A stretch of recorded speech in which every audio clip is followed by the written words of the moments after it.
दोस्तों नमस्कार। हमारे साथ बहुजन समाज पार्टी कालपी के बहुत ही पुराने कार्यकर्ता हैं श्री कृपा शंकर अहरवार जी, और बहुत ही मतलब कर्मठ और बहुत ही बेहतरीन कार्यकर्ता। तो इनसे पूछेंगे आज जो ईद की नमाज़ हो रही है, तो ईद की नमाज़ पर जो बहुजन समाज पार्टी है तो बहुजन समाज पार्टी का मुसलमानों के लेकर के क्या नज़रिया है और 2027 में क्या बहन जी का प्लान है, तो इनसे जानना चाहेंगे। जी जनाब, बहुजन समाज पार्टी सर्वजन हिताय सर्वजन सुखाय की बात करती है, उसी के आधार पे काम करती है। रहा सवाल मुस्लिमों के प्रति नज़रिया, बहन जी ने अपने शासनकाल में जो आज तक कभी नहीं हुआ था, पहले अल्पसंख्यक आयोग का गठन किया था, ख़ास तौर से माइनॉरिटी के हित के लिए। वो बात अलग है कि कुछ लोगों को जानकारी हुई और कुछ उसका फ़ायदा उठा पाए या नहीं उठा पाए, लेकिन हमारी राष्ट्रीय नेता बहन कुमारी मायावती ने ये किया था। दूसरी बात, बहुजन समाज पार्टी ने हमेशा मुस्लिम भाइयों का सम्मान किया है। पार्टी के इलेक्शनों में विधानसभाओं में 40-40, 50-50 तक टिकट दिए हैं, लेकिन जो अपनी महत्वाकांक्षा के चक्कर में वो लोग अपने ही भाइयों को नहीं जिता सके, इसमें बहुजन समाज पार्टी का कोई दोष नहीं है। फिर भी आज बहुजन समाज पार्टी उनकी ओर प्यार की नज़र लगाए देख रही है कि भीम और मीम और सर्वजन हिताय के अन्य लोग थोड़ा थोड़ा मिल जाए तो बहुजन समाज पार्टी की सरकार बने। और इस जो दलन का कार्य कर रही है आज की सरकारें, कानूनों का गलत उपयोग कर रही है, इससे बचाव हो सके। जी अल्लाह हाफिज, जय भीम जय भारत। चलिए, तो दोस्तों ये हमारे साथ बहुजन समाज पार्टी के डॉक्टर सतीश जी हैं और बहुत ही पुराने कार्यकर्ता हैं, विधानसभा अध्यक्ष भी रहे हैं कालपी से।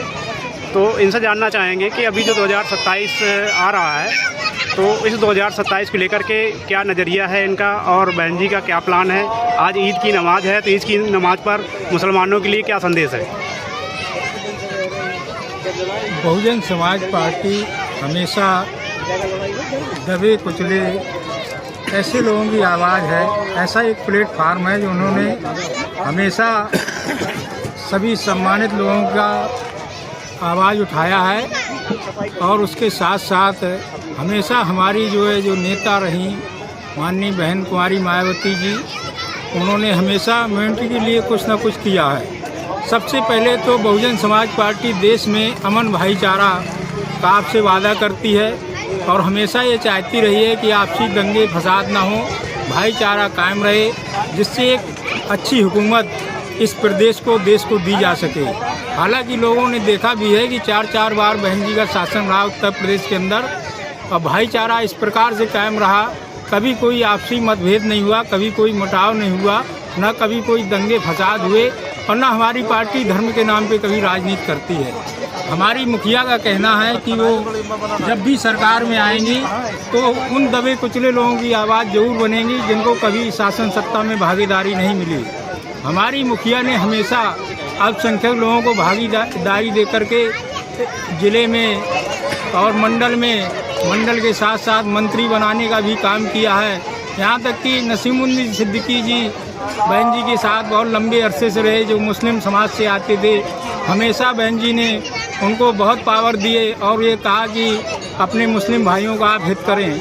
वो बात अलग है कि बहन जी के मुकाम पे वो खड़े नहीं उतर पाए, इसलिए बहन जी ने फिर दूसरे लोगों को तरफ देखा और 2022 में बहुत टिकट दिए बहन जी ने मुस्लिम समाज को, लेकिन मुस्लिम समाज की आँखें जो है खुल नहीं पाई। उन्होंने बहन जी को दरकिनार करते हुए समाजवादी पार्टी को वोट किया।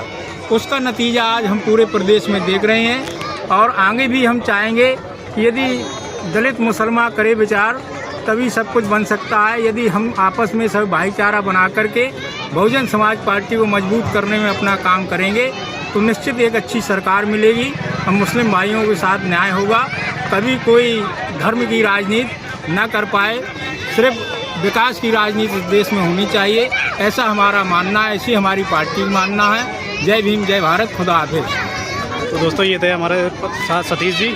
एडवोकेट दोस्तों नमस्कार, हमारे साथ एडवोकेट सतीश जी हैं और कालपी से वरिष्ठ अधिवक्ता हैं और निषाद हैं। ये इनके पिताजी रहे हैं श्री अमर सिंह निषाद, जिला पंचायत सदस्य रह चुके हैं। तो इनसे जानना चाहेंगे कि आज जो ईद की नमाज है, तो ईद की नमाज में क्या मुसलमानों के लिए संदेश है और क्या बहुजन समाज पार्टी मतलब आगे सोच रही है।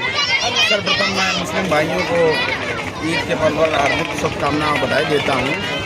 ये कारवा मानवन काशीराम साहब ने ये समझकर संगठन तैयार किया था, ना कि उनका उद्देश्य था संगठन BS4 बनाया। सर्वप्रथम उन्होंने भाईचारा कायम किया, जो आज हम लोगों के चेहरे में चमक है, चाहे मुस्लिम हो, चाहे हिंदू हो, चाहे मुस्लिम में माइनॉरिटी का आदमी हो। सर्वप्रथम कांशीराम साहब ने अकबर अली साहब को इस प्रदेश में बुंदेलखंड में सर्वप्रथम अकबर अली साहब को उरई विधानसभा से विधायक बनाया और मंत्री बनाने का काम किया। वो कांशीराम साहब का मिशन था। उस मिशन को मानिया बहन जी ने 2022 में और 2007 में, तो इस प्रदेश में 2007 में पूर्व बहुमत की सरकार में, उसमें मानिया बहन जी ने अल्पसंख्यक मंत्रालय बनाया। इस अल्पसंख्यक मंत्रालय से, जैसे अल्पसंख्यक मंत्रालय केवल अल्पसंख्यक की बात होती है, और मानिया बहन जी ने मुस्लिम समाज के लिए वो काम किया जो आज आने वाले, उन्होंने उर्दू के टीचर भर्ती किए थे। मानिया बहन जी की देन थी कि उन्होंने उर्दू बैकलॉग निकाल कर उर्दू के टीचर भर्ती किए थे। मानिया बहन जी ने विभिन्न प्रकार के मुसलमान समाज के लिए काम किए। मानिया बहन जी ने आने वाले समय में और ये कहा, जब तक मुस्लिम जिस प्रकार से, जिस तादाद में बहुजन समाज पार्टी में अगर आएगा मुस्लिम समाज, तो इस प्रदेश में सरकार होती। मुस्लिम समाज गुमराह हो गया उनकी मीठी मीठी बातों पे।